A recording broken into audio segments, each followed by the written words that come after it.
Acts chapter 10, verse 34 and 37 to 43. Peter preaches in the Holy Spirit. Jesus brought goodness and healing. Then Peter proceeded to speak and said, "In truth, I see that God shows no partiality. What has happened all over Judea, beginning in Galilee, after the baptism John preached, how God anointed Jesus of Nazareth with the Holy Spirit and power. He went about doing good and healing all those oppressed by the devil, for God was with him. We are witnesses of all that he did, both in the country of the Jews and in Jerusalem. They put him to death by hanging him on a tree. This man God raised on the third day and granted that he be visible, not to all the people, but to us, the witnesses chosen by God in advance, who ate and drank with him after he rose from the dead.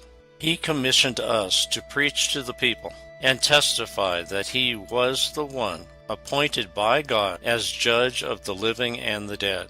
To him all prophets bear witness that everyone who believes in him will receive forgiveness of sin through his name."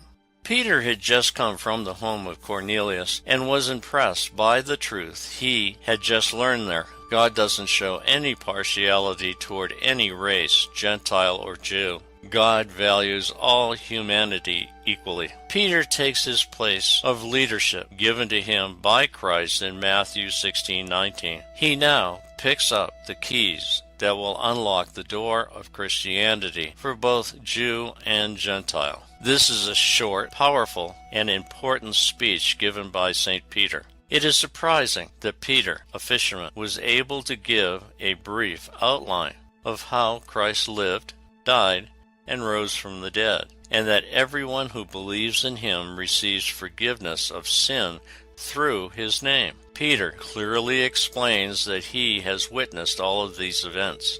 Jesus has fulfilled the Old Testament messianic prophecies. How was this relatively uneducated fisherman able to do this so well? As Luke explains, Peter had help. Luke chapter 12, verse 11. "And when they bring you before the synagogues and the rulers and the authorities, do not be anxious how or what you are to answer or what you are to say. For the Holy Spirit will teach you in that very hour what you ought to say."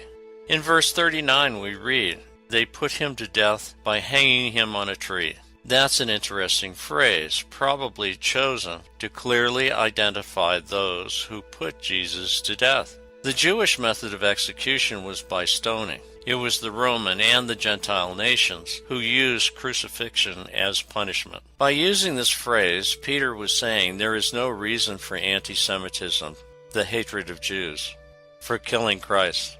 All men are guilty, both Jew and Gentile alike. Confirmation of the work of the Holy Spirit is found in verse 44. While Peter was still saying this, the Holy Spirit fell on all who heard the word, and believers from among the circumcised who came with Peter were amazed because the gift of the Holy Spirit had been poured out even on the Gentiles.